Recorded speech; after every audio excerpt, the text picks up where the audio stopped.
Tai aš šiandieną jūs labai sveikinu, nes jūs dalyvaujate tarptautiniam projekte.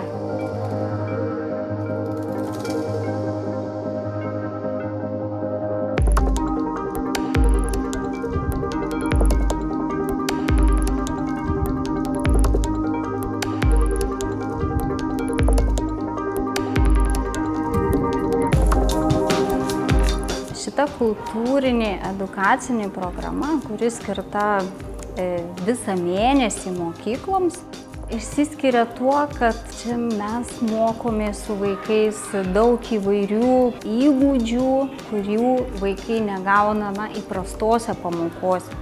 Mūsų kūrybinėse dirbtuvėse sudalyvavo daugiau kaip 10 mokyklų, labai įvairių, ir dirbtuvėse dalyvavo tiek vaikai iš socialiai jautrių grupių, ukrainiečių vaikai, vaikai su specialiaisiais ugdymo poreikiais. Tikras džiaugsmas matyti tas tokias spindinčias smalsuolių akis.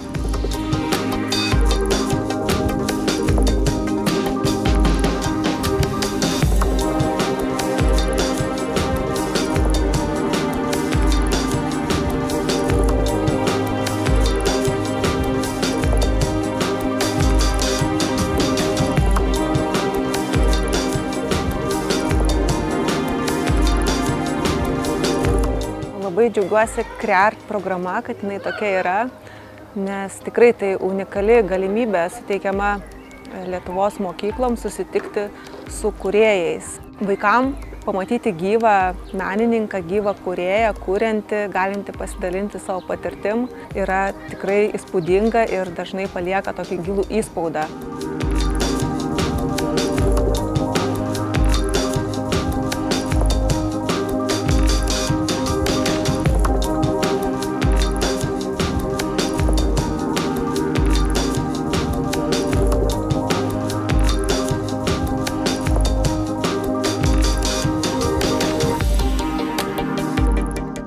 Įvyko tas projektas CREART. To projekto dėka galėjom pasikviesti į mūsų mokyklą Juozą Kamenską ir jisai mums pravedė tokią seriją studinės fotografijos pamokų.